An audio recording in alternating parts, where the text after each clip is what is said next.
David Walker joins us to give us a free agency primer with it happening at the end of the week. And, of course, a long-awaited Stangin or Clangin. We get back to it on Locked On Hornets.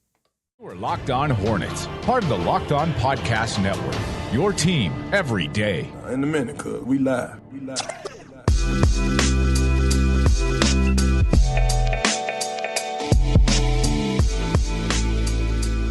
It's Locked On Hornets, part of the Locked On Podcast Network. It's your team every day. Thanks for making us your first listen. We are free. We are available anywhere you get your pods, and that includes YouTube. You can check us out anywhere, and you can check out Doug on his Substack, everyhornetsboxscore.com. That's David Walker, the soul man, bringing the soul to the podcast today. And I'm Walker Mayo. You can listen to me every weekday on WFNZ from 12 to 3 p.m. Free agency, it's here. It always sneaks up on me. I'm never ready after the NBA draft. You think you get a break, and you get a very, very tiny one, but then it's free agency right after that, and then you even have Summer League to get to. So we're going to be with you every single weekday, still going up through August, and then maybe we go like 3 days, probably 4 days a week, something like that. So we'll keep you covered right here on Locked On Hornets and the Locked On Podcast Network. But, Doug, we got to figure out what your announcement is. You gave us a lot of announcements during the NBA draft process. I think you had like 4 or whatever. Is this a special free agency announcement? It is. It's a big announcement. And the announcement is that the Hornets are officially no longer paying Nick Batum any money. Oh, yeah! No way. Meow. That's actually a legitimate, oh man, that's an important announcement. That's huge. So yeah, the Charlotte Hornets decided to use the stretch provision on Nick Batum's contract, and it was the longest, and I think it was the biggest stretch provision ever, paying someone a $9 to $10 million a year contract. That's a rotation contract. And they're just lighting it on fire. That's what they decided to do instead of just, go through one more year. It'd be like extending Gordon Hayward for 3 years at 11 mil or something like that. Why aren't they announcing this? Why are you stealing It should have been a press Why are they release. allowing? Yeah. They should have had a party at the Spectrum Center, but here we are on the verge of free agency. I'm excited. I'm super stoked for free agency. I know the Hornets aren't going to do anything, but I'm still excited. Well, that's my question. I'm weird. It seemed like David is a little bit weirded out by that because it didn't seem like you would be excited because you're still the meme personified, poking Mitch Kupchak and the Hornets to do something. But Doug, you tell me, with their cap situation, and you can explain what that is, will they actually do something? Well, their cap situation is they don't have cap space unless they renounce some of the free agency pieces that they already have on the roster, including restricted free agents, PJ Washington and Miles Bridges. They've got Kelly Oubre's cap hold. So if they renounce all that, it seems like they would have somewhere in the neighborhood of like $10 to $20 million in cap space to play with. I don't think it's likely that they do that. Also, they could work some trade for Terry Rozier or Gordon Hayward that could possibly open up some cap space. But that's really their options if they wanted to play in free agency. But I think anyone that listens to this show a lot knows that this team explicitly tells us they don't want to play on this playground. They want to re-sign their own free agents. They want to make some, they say they want to make some savvy trades. They don't really make a lot of savvy trades, but they say they want to, and they want to build through the draft. This may be the final opportunity for this front office to do that. So it would be strange to me if in what could be the final year for Mitch Kupchak and company, they go completely off the reservation of what they have told us that they've wanted to do this entire time. But anything's possible because look, if you take away PJ and Miles and Dennis Smith Jr. and Teo Maladone, they're really only left, if you add Brandon Miller to the mix, they're really only left with 6 or 7 solid rotation pieces. So they've got some work to do. Yeah, I want to get to Miles Bridges in the next segment. I do think he's still the most fascinating piece to this offseason just because I don't know if it's a foregone conclusion anymore that he comes back, and that's just a feeling. Whoa. That's not what's been reported or anything. I don't know. Just feels weird. Maybe he does come back, but if he does, then I feel like it might be even with less money than we originally expected, and even lower than the 25 or 20, down from the 30 that he was set to make before he was arrested. Outside of the Miles Bridges potentially signing, David, what is the other thing you're watching for most? Trading Gordon or Terry, bringing back PJ? What's the biggest storyline outside of Miles that you're looking at? Yeah, I mean, I think it's PJ for me. Those two together have seemed like they would be priorities for this team. And PJ, obviously, especially now, it seems like they're focused on wanting to bring him back. I mean, I do think it's important for this team who builds to the draft, doesn't make a lot of trades, as Doug said, to when they've developed guys, when they have rotation, borderline starter caliber players, to keep them when they can. So, I think that would be good for the team. It just doesn't lend to a lot of exciting free agent tracking this time of year, unfortunately. But that's just never been their MO, as Doug said. But you know what wasn't their MO either?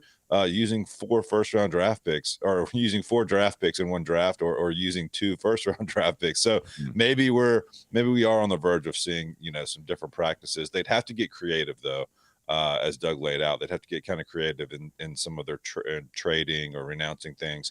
Hopefully, no more stretching. But it just seems like they're focused on keeping the guys closest to home in-house. You wanted to say something, Doug? Well, stretching important before a workout, but not great Yes. for your books. And I think that's what we have to pay attention to here is the deals for PJ, the potential deal for Miles. How will that affect the Hornets' long-term ability to build this team with a different ownership group, with a different front office? And that's the thing on PJ Washington. I'm excited about the potential for bringing him back because, look, he improved. He showed some improvement last year. He was their most reliable 3-and-D contributor, and he hasn't had any of the off-court issues that you've had to deal with. So it seems like a perfect opportunity to sign a starter-level player to this roster. Even if he doesn't start next year, if you keep Gordon Hayward and you try to work in Brandon Miller before you work in PJ, like long-term, that's a starting option at the power forward position. And so I would be excited by bringing him back. But if you bring him back at too much money, you're just hamstringing yourself in 2024, 25, 26 for this new ownership group. Well, and the real thing is there going to be an offer sheet for PJ that is $20 million or more? If you get into an $18 million a year deal, I think that's probably fair for PJ on the high end. Hornets would like to bring that down a little more, but they'd still probably do it. Once you get to 20, that's when it's going to get interesting. If the Miami Heat, Jake Fisher told us that was a team to look at. And he said he didn't have any reporting on that being the team that was for sure going to offer PJ something. But Miami has always been rumoredly interested in PJ Washington, something from his reporting. And so watch out for what Miami might do. I don't know their cap situation. I don't know what they'll do with Kyle Lowry. I know that's a big contract.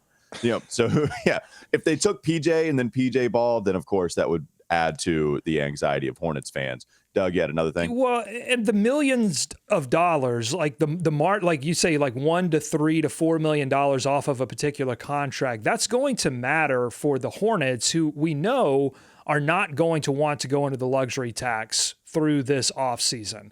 So those matter as they try to put the pieces together. When you're looking at the mid-level exception that's maxes out at around $12 million, could they split that up into 2 players? They've got the biannual exception, which is around $4 to $5 million. They've got tools to play with, but they also have this number that they don't want to hit on the luxury tax. And all of that, they want to figure out, how do we put a roster together that can actually go out and compete for a playoff spot? That's going to be the puzzle that they have to solve.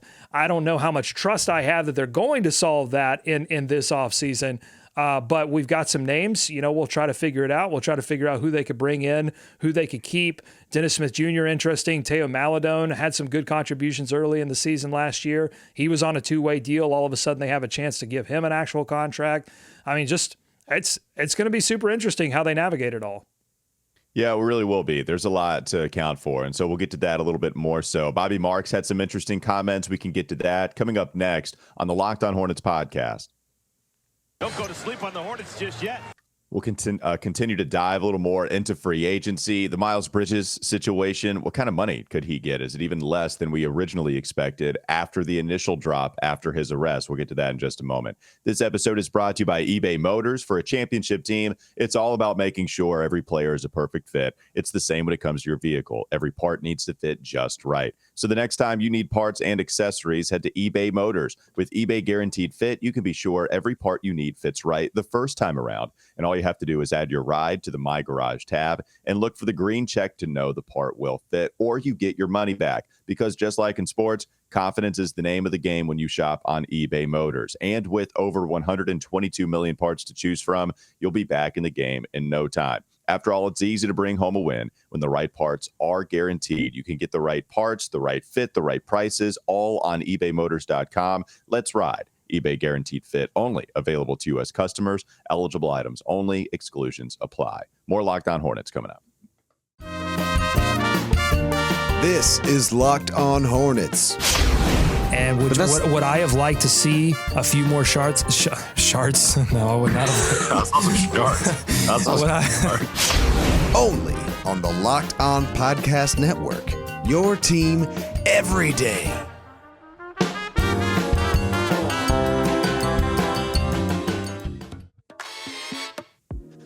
So I had the chance to have Bobby Marks on Weston Walker yesterday, ESPN front office insider.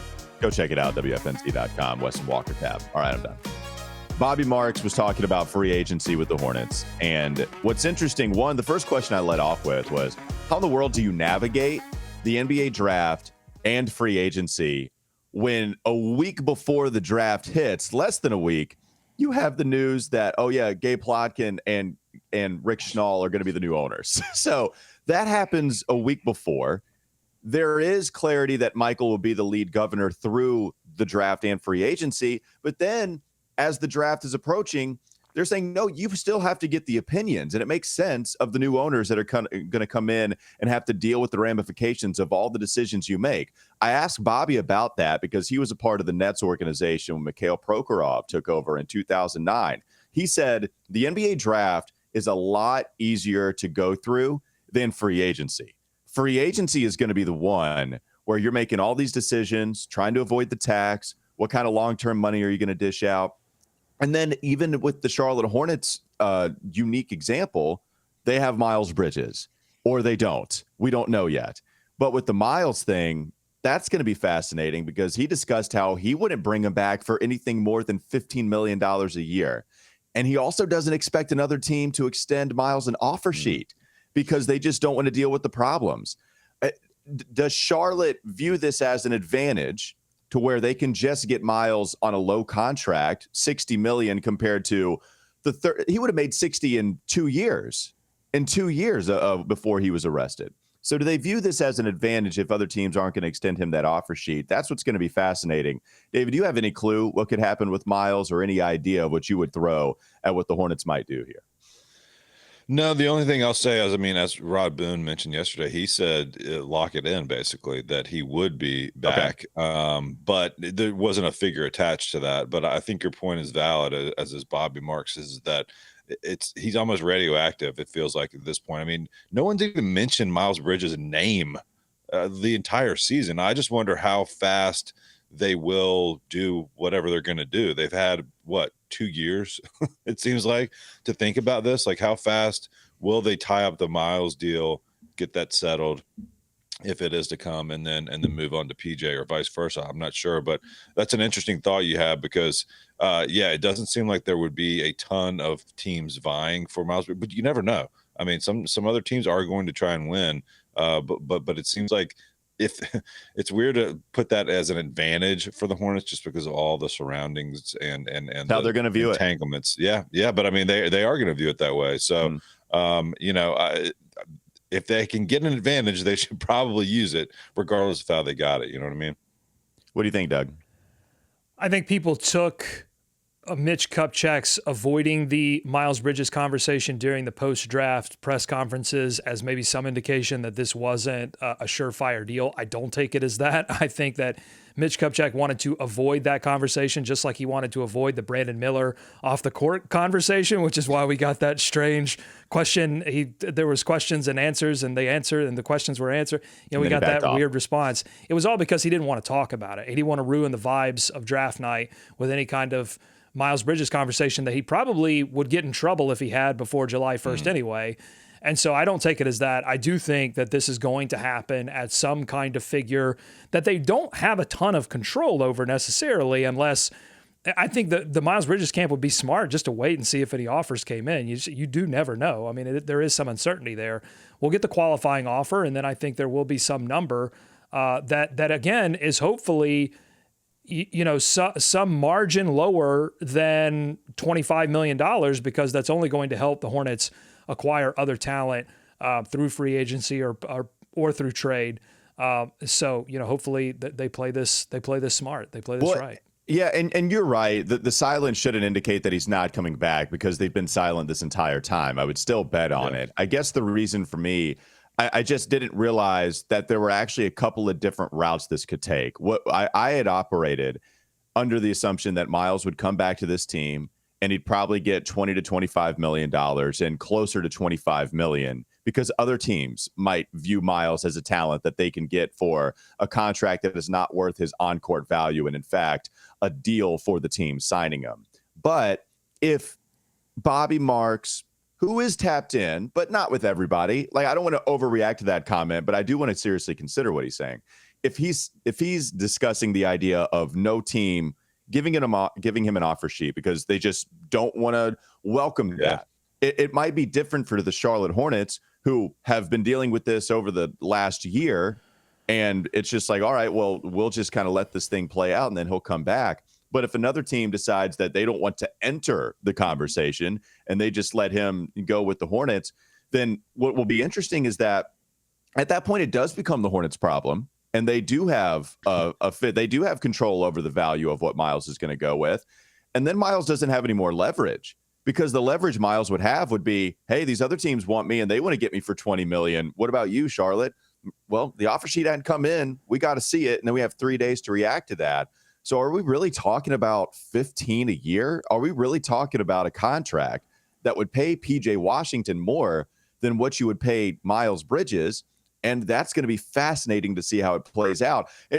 Run one more thing. Bobby even talked about like the idea of Miles only signing a 1-year deal. Yeah. And then trying to, and then resurrect his value and then, see if so he can that's the parlay that into leverage. something. So that's the leverage that Miles would have, is to say, look, if you don't want to get to my number, I just signed the qualifying offer. I play the 1 year, and then there's going to, you have to now deal with the PR ramifications of bringing me back. And you don't even have any long-term security, which is what the Hornets like to sign their own free agents, or at least this iteration of the team likes to do that, because it's their way of attaining long-term secure value that improves over time in a way that's their advantage over teams that can go out and just free will spend and bring in free agents and assemble super teams.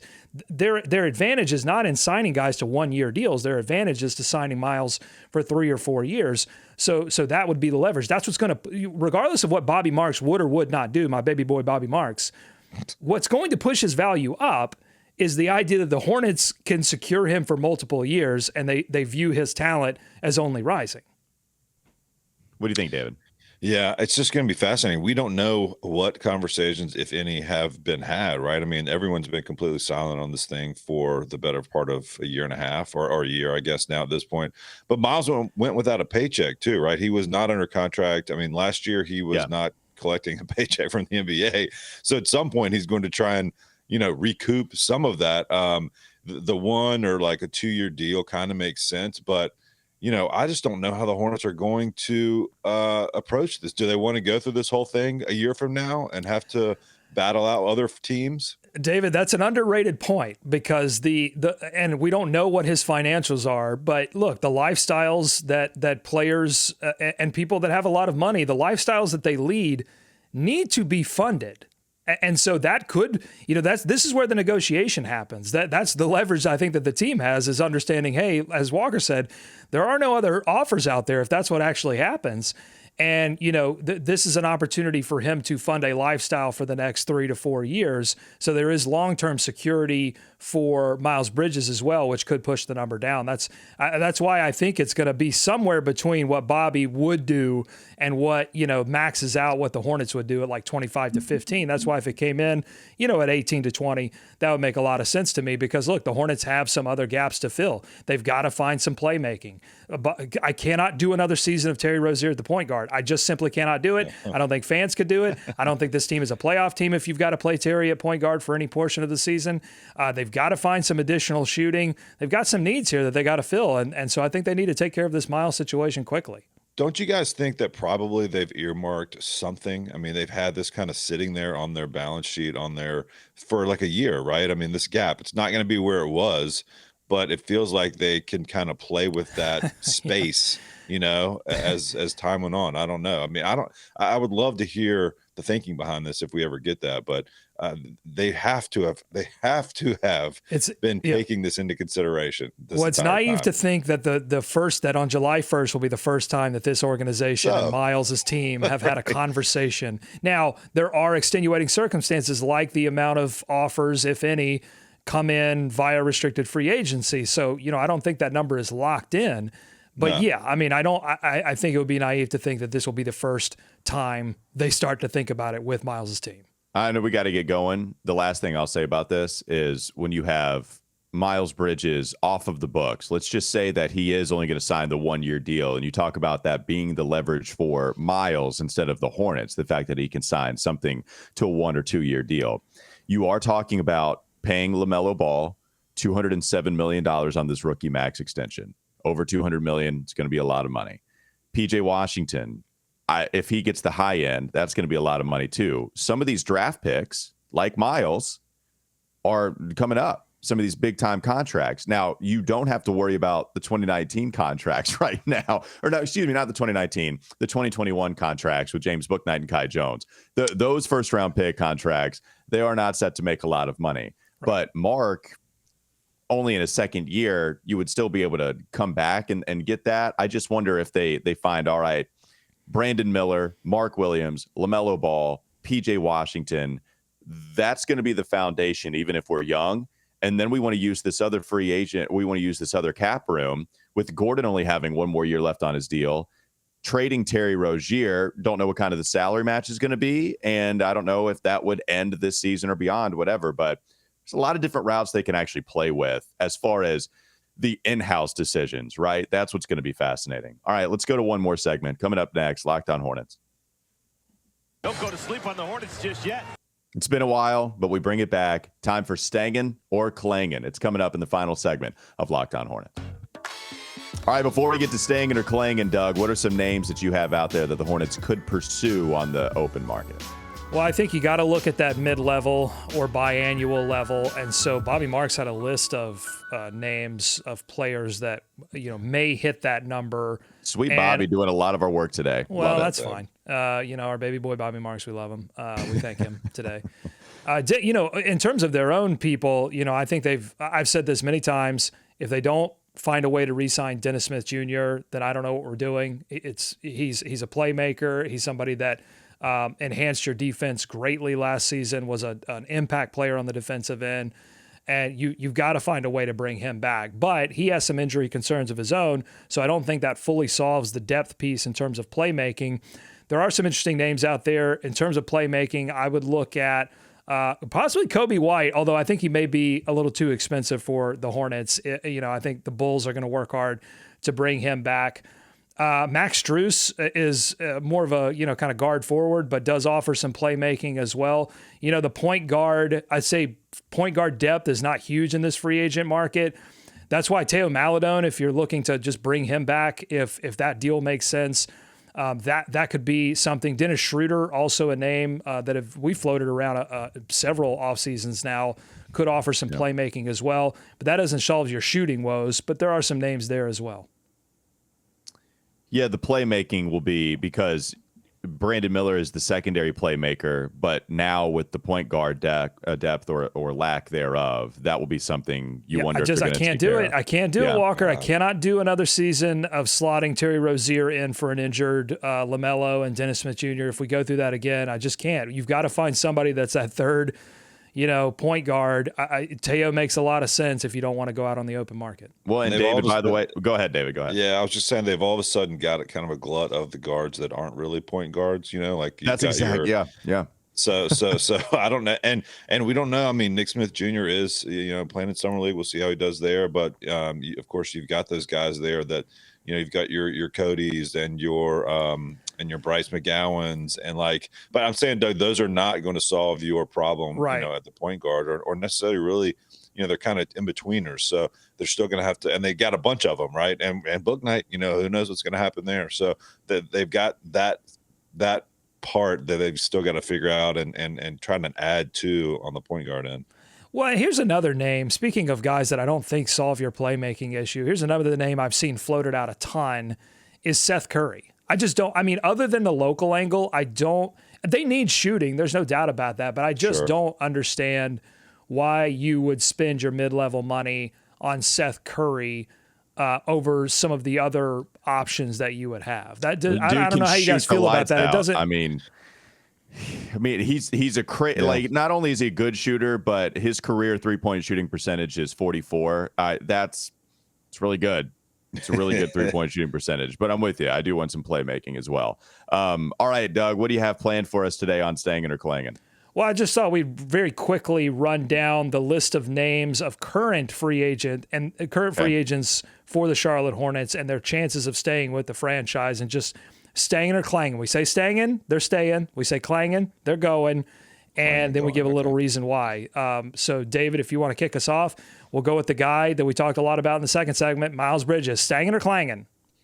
Yeah, he's Stangin. I think it's been in the works for a long time now. Anything could happen, but it seems like that's been their game plan ever since it was their game plan prior to not being their game plan. So it's been a rocky road, but I think we'll finally get resolution to that this coming offseason free agent.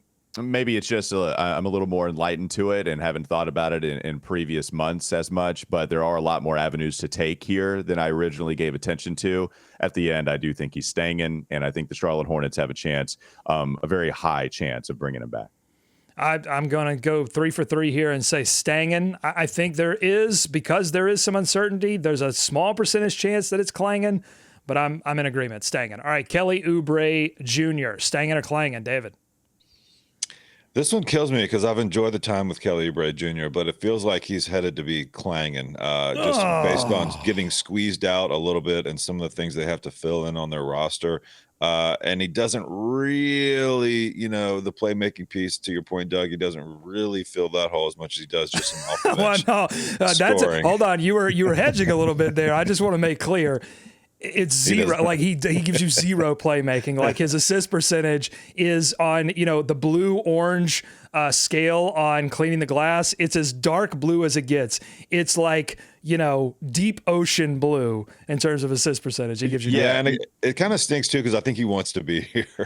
He does. Which, but I just think and maybe they'll work something out, but it feels like he's going to get squeezed out. Charlotte's we float around zero sometimes, but still assigning it value, just little value. No, there is zero. We mean zero assist. Like when you go to cleaning the glass, he is in the 0th percentile on cleaning the glass when it comes to playmaking. Doesn't pass. Hey, earned a lot of respect from me in the second half of this past season. The guy that was cheering on his teammates and losing basketball games.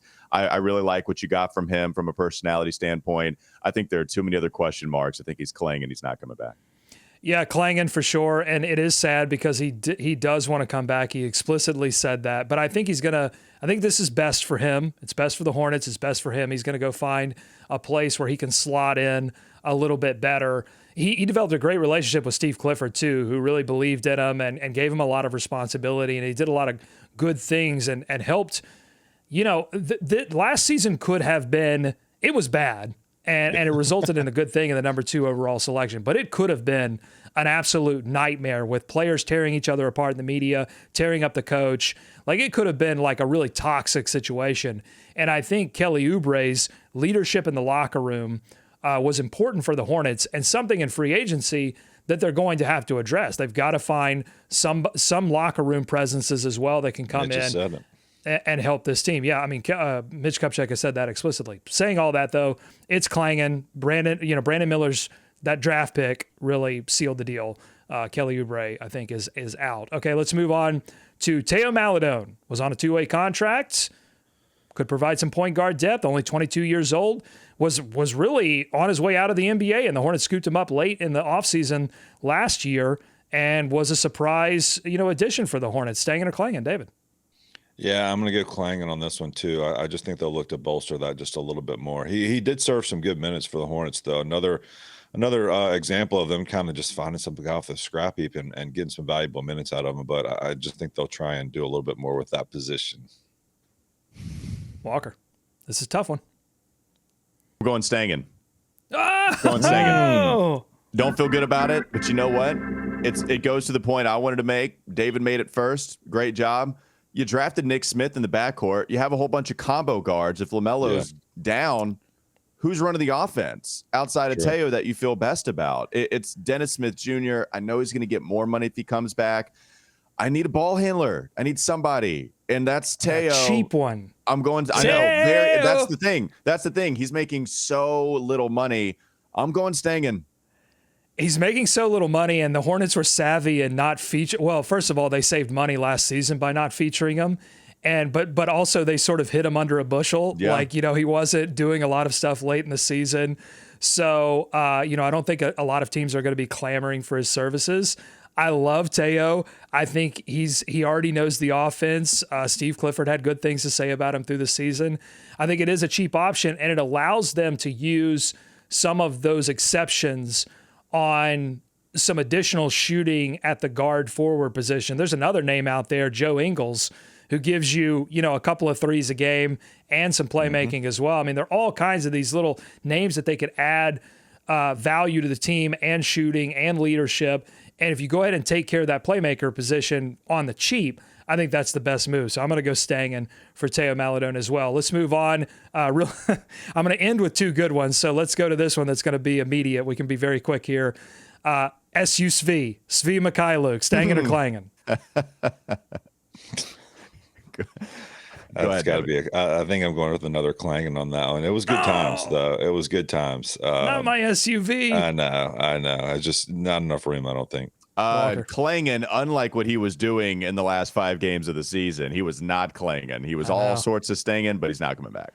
He was stanging, but Steve Clifford said it. You can't fall in love with these players who, when all of a sudden given a lot of minutes, suddenly start to play super well at the end of the season when there's nothing to play for. You can't get fooled by that and give those players, bigger contracts. So I think Svi's going to have to go somewhere else and back up the SU Svi there. I'm going to go Clangin as well. Let's go to Dennis Smith Jr. Stangin or Clangin? Will the Hornets bring back their defensive presence at the point guard position? Oh, that's it for me, Stangin. Yeah, just the defensive presence and the push he made. And I do think he probably enjoyed being here too. I mean, they gave him probably his last shot to be in the league. And so I think he's appreciative of that, I think, or I'm sure he is. And the team really found value out of him. And I mean, who else are they going to put back there at point guard right now, especially if Maledon does not return? But yeah, I think he was so good for this team. I think he can turn into a little bit of that locker room veteran presence for him too. So yeah, I hope they do bring Dennis Smith Jr. back. With the expectation of more offensive help around him, and I think that's really going to help. So, yeah, I think Stangin, even if they didn't, I think you'd be Stangin. But the fact that you do have some more offensive help on the way, just guys hopefully not getting as injured, I'm going to say that there's a very good shot of him coming back. Yeah, he brings a level of intensity to this Hornets team that this young team desperately needs to see. That's my thing. Like the defense, yes. The steals, yes. The on-ball, like attacking defense, that's all great. But I love the intangibles as well. When he beat his old team, Dallas, late in the season to keep them out of the playoffs, he said, "We put their bleep in the dirt." Like the Hornets desperately need more of that attitude, okay? And that's why I want to see them bring back Dennis Smith Jr. and why, if they don't, I don't think they're really serious about making the playoffs next season. But I'll give what little faith I have left in Mitch Kupchak and company. I will invest it in this Stangin that they do bring back Dennis Smith Jr. And then finally, PJ Washington, Stangin or Clangin? Oh, yeah, it's Stangin. I think he's probably turned into their number one priority at this point, the known quantity. They want to keep those guys in-house, and he had his best year last year, so they're going to want to bring him back. He's basically their only big guy right now who can step out and shoot, right? Am I forgetting someone that they brought in? So, maybe they look to add in that area too, but PJ is a Stangin. He should be back. By far the most available player, which is not to be scoffed at, considering what happened last year. PJ is Stangin all the way. I got a couple more names before we get out of here. These are really interesting names. I think a lot of people should pay attention to them. I'm going to go with somebody at the guard position that is a favorite of Steve Clifford's, that is a familiar name. Michael Carter-Williams will provide you some defense, will provide you some playmaking. David, how you doing? Is that Stangin or Clangin? Michael Carter-Williams to you. Yeah. Rookie of the year. Is that Stangin or Clangin, David? I don't think as many people listen to this show today. Some of them have come on because of LaMelo and other things. They don't remember the MCW days. So, David, what can you tell us about that? That would be a Clang from me, guys. God bless him. He's done some good work. He did fill in a needed hole here once upon a time, but that would be that. Oh, God. No, I'm going to say Clangin. He was trolling us at one time when he missed a layup wide open. It was trolling level bad offense at some point. Yeah. Okay, I got one more name for you. Now, look, they just drafted James Najee, but we don't know if Najee's going to be ready immediately to fill that reserve big role that they'll need to find. I mean, look, you're one injury away from needing another big. It's Mark Williams, it's Nick Richards, and then you don't want to be forced to play PJ Washington at center for, a significant period of time. So you've got to find that third big. And there's a guy out there that gives you a little two-way play, some decent offense, some playmaking. If they need some playmaking from the center position, here's the name. It's Mason Plumlee. Yeah, I knew you were going to say that. I knew. Freaking we all saw it.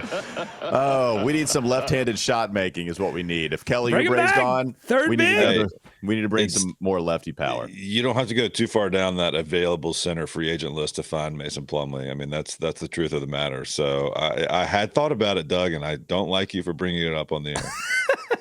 Yep. Sorry. We're just not going to say Stangin or Clangin at all. No, we're just going to keep that at that. All right. That's the soul man. He's Stangin. That's David Walker. Find him on Twitter at David B. Walker. Doug Branson, his Substack, everyhornetsboxscore.com. Catch me on WFNZ every weekday from 12 to 3. And appreciate everyone for making us your first listen. Make your second listen game to game NBA. You can catch every moment, every top performance, every result. Locked On Game to Game covers every game from across the league with local analysis that only Locked On can deliver. Follow Game to Game on Locked On NBA, available on YouTube and wherever you get your podcast. Have a great rest of your day. We'll be back with you tomorrow.